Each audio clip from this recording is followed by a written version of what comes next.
Welcome to Cooking with Gerald. On today's episode, I'll be showing you one way to cook a steak, which is out on the grill. So if you want to learn, stay tuned on this episode of Cooking with Gerald.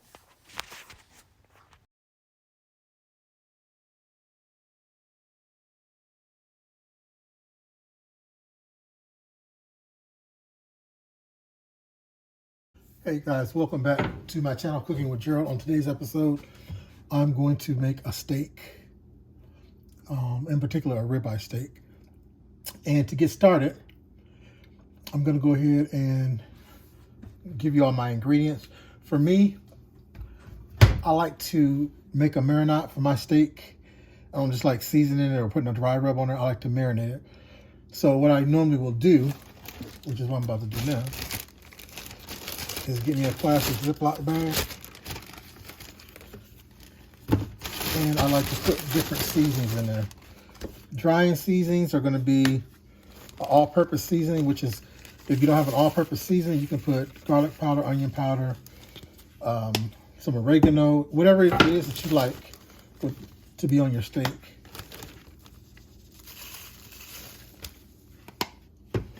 Also put a little salt because that seasoning does not have a lot of salt in it. I'm going to put just a little bit of salt in here. That'll be it.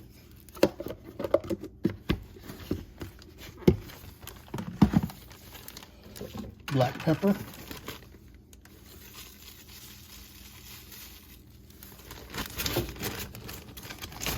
Some brown sugar.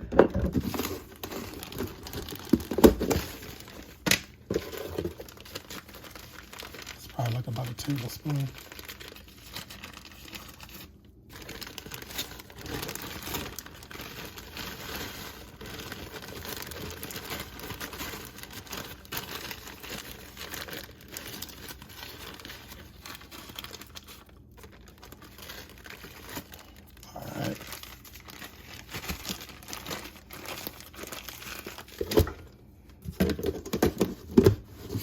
And for the liquids, I use Worcestershire sauce, a few shakes of that.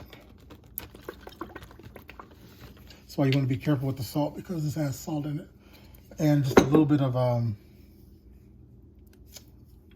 do you call it, soy sauce.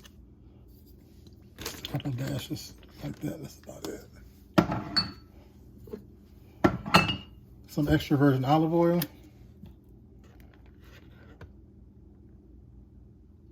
About enough. And some vinegar. Usually I'll have the pomegranate vinegar. However, I don't have any, so I'm just using the regular white distilled vinegar. The vinegar helps break it down and make the steak tender. And I'll put a little bit of water in here too.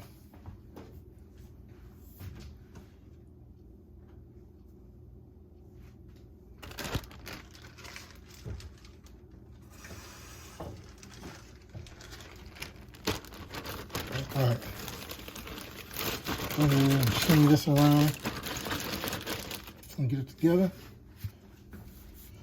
So, what I'm going to do now is get the steak together.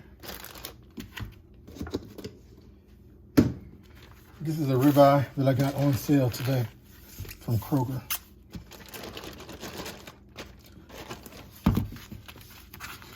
I'll tell you how to look and buy a good steak. First off, you want to make sure that that steak is nice and red, just like that. I don't eat any other steaks besides ribeye. Don't particularly care for any other ones other than that. The ribeye and the cowboy ribeye. And the cowboy ribeye is a ribeye with a bone in it, but it doesn't have much bone. And then they have the other one that's a cowboy ribeye that has the bone that has like a long handle on it. I like that too. But other than that, I don't particularly care for T-bones or New York strips. Nothing wrong with them. That's just not my thing. So, what I'm going to do is go ahead and tenderize this just a little bit. And I'm actually not going to rinse it off either. I'm going to leave it just like it is. See that? The thing that you want to look for when you're selecting a steak, or that I look for, is the marbling. The marbling is the white stuff, which is fat. This is what makes the steak juicy. So you see all this marbling all throughout there, all around the sides. For me, I love that. So that's why I selected this one. So this one's gonna be very juicy, very flavorful, and all that good stuff. This is optional. If you don't have a meat mallet, you can use a fork.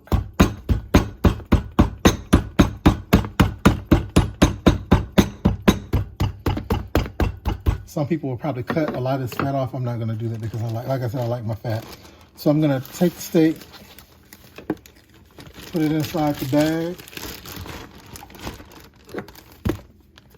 make sure that it is coated and covered all the way around.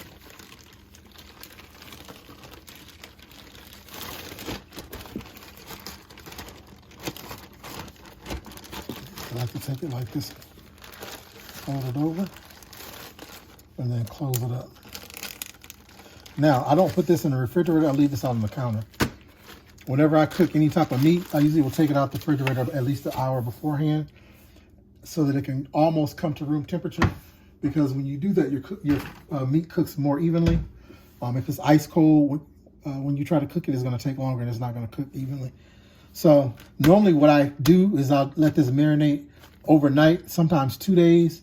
But like I said, I just bought it today and I do want me a steak today. So I'm going to let this sit out here for about 30 minutes or so. And then I'm going to go ahead and cook it. I did start my grill, but we'll see if the charcoal burnt. If it did, I'm just going to cook it here inside. All right, until next, oh, actually I shouldn't say until next time, but I'll be right back. All right, guys, I'm also going to make a baked potato. I've already done a video on how to make a baked potato, but I thought I'd just go ahead and come on here anyway with it. It's very, very important that you wash and scrub your baked potato because this is something that grows underneath the ground, which I'm pretty confident everybody knows that. And so when you first get the potatoes, because I do garden, you want to leave the dirt on it to protect it so the skin can get a little bit tougher, and then you don't want to wash them until you get ready to cook them. So I'm making mine in the air fryer. I'm going to poke some holes in it. That's very important. The reason you want to do that is so that the potato won't burst. If you want to, you can put some salt on it. I'm not doing that. I'm just going to take some foil, wrap it up,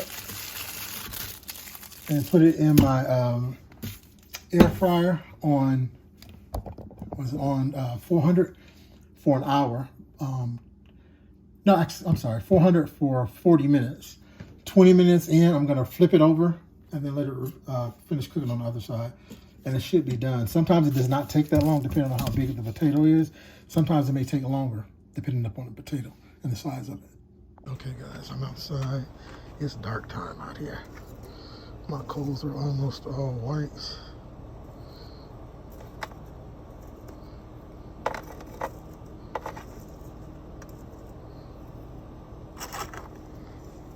Turn them over a little bit so the other side can get white.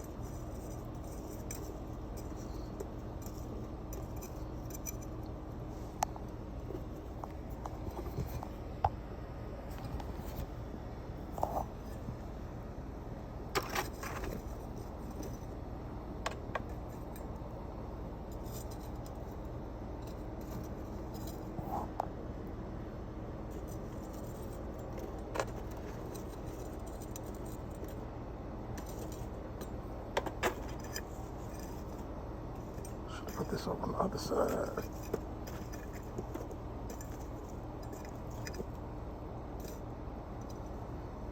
I'm sorry, y'all. There it goes.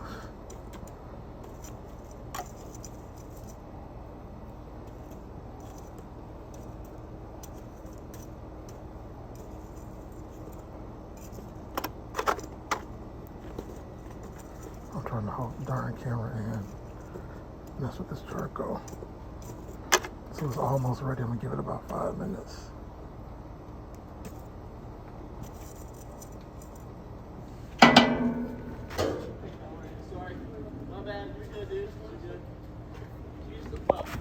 All right, guys, so the charcoal is ready. You want to make sure your charcoal is all the way white Because if you don't, what is going to happen is it's going to keep flaming up and it's going to burn your meat.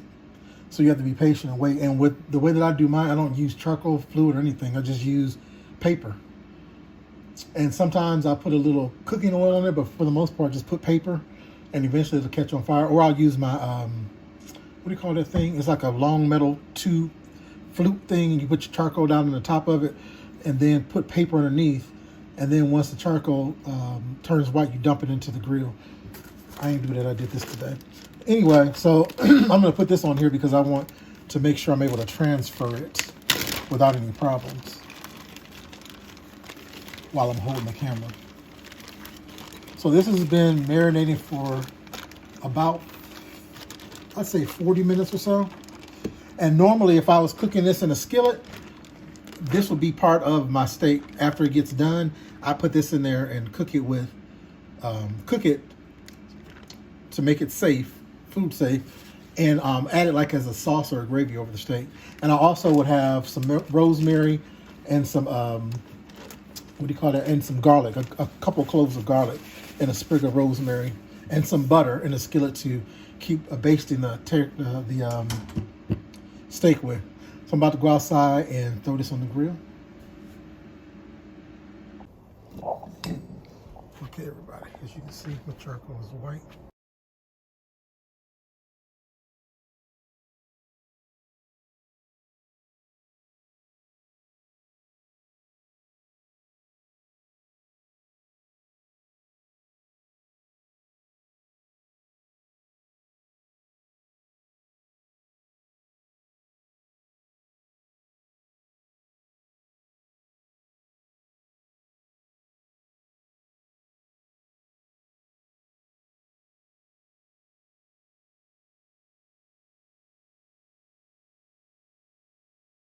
All right, guys, so this is done.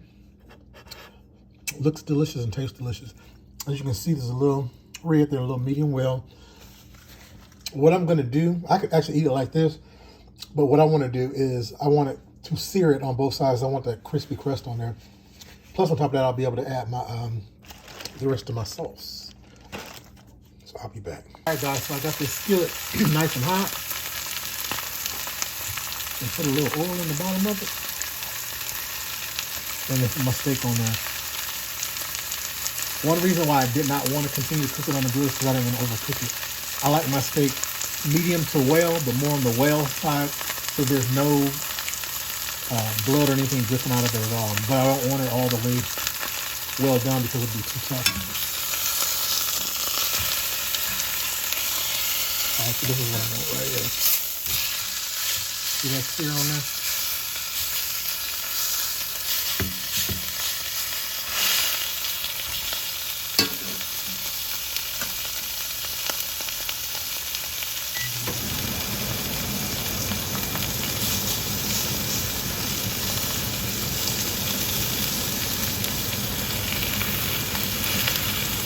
As you can see, each time I poke it, it's still a little juicy.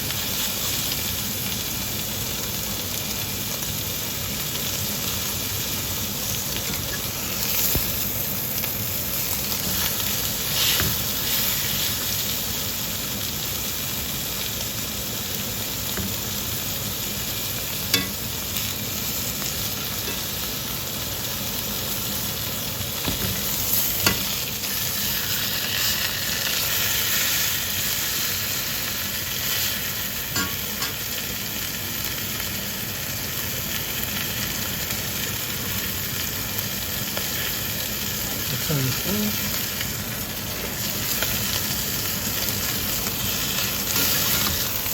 Get my steak, put it on here.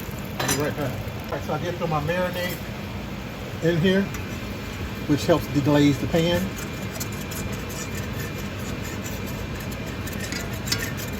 Scrape up the little bits in here.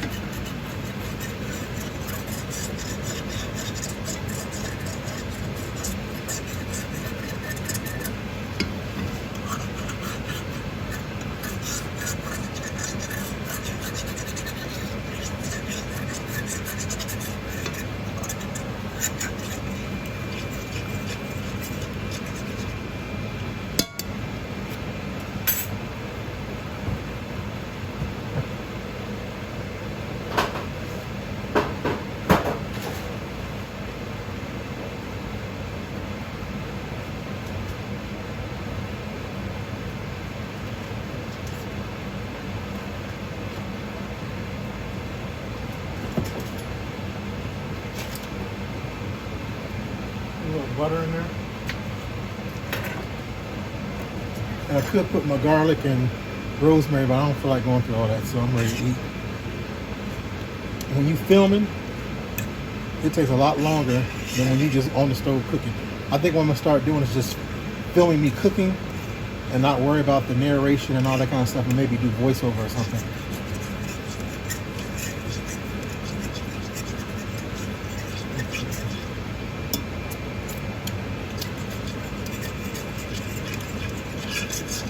Turn this back on a little bit. All right, so this is done. I'll be back after I finish plating. Oh, before I stop, you want to tint your steak to allow it to rest. And what that does is it allows all the juices to redistribute itself back into the steak. But also at the same time, you don't want your steak to get cold.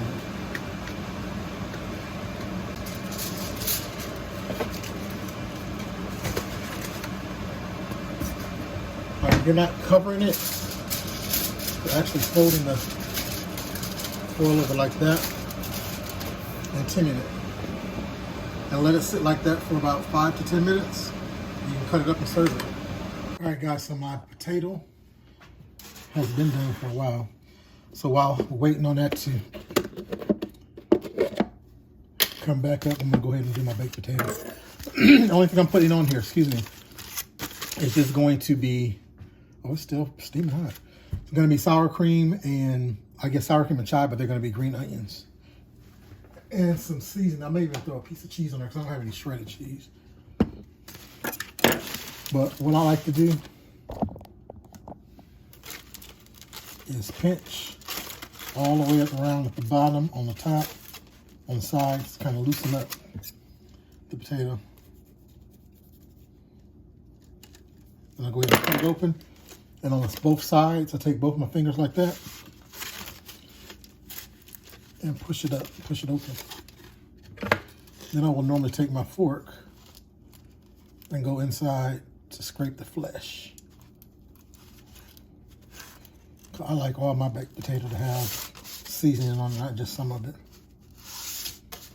So I do mine kind of like a, what do you call those? Like a twice baked potato, but I don't bake it again.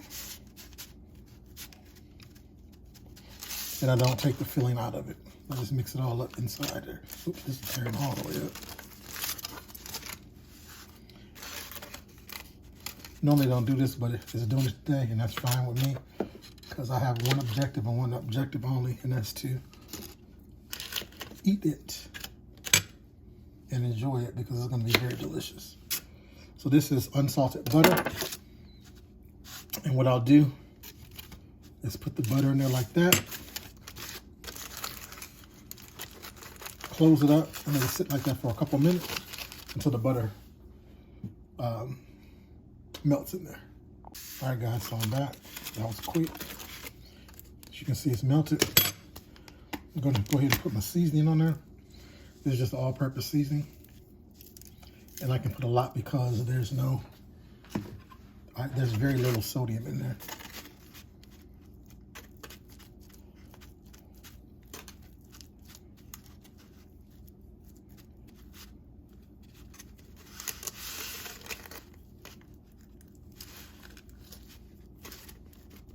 It's just gonna be a messy potato, but oh well.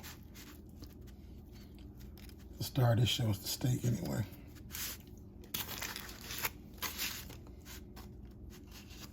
So just a little bit more butter.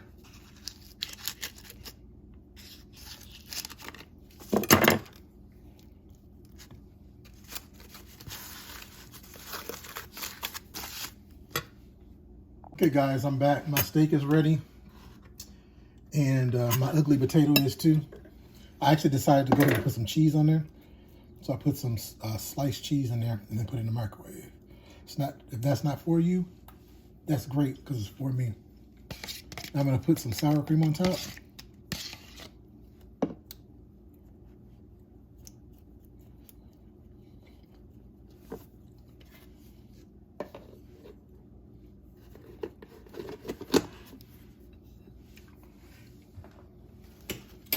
And then my green onion.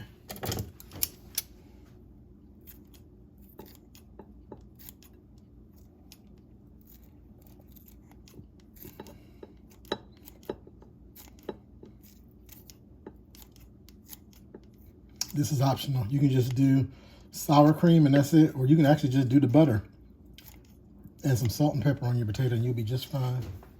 Either way it goes, it's always gonna taste delicious. So put just a little seasoning on the sour cream. And there you have it.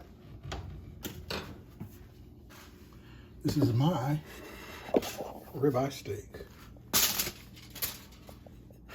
All right, guys, thanks for watching. I hope you did enjoy this video. If you did, please give the video a thumbs up. And if you'd like to see more content like this, please go ahead and subscribe to the channel. Don't forget to click that notification bell in the top right-hand corner of the screen so that you are notified each time I do upload a new video. Please share this video and leave me some comments down below. Let me know how you cook your steak. Until next time, stay safe.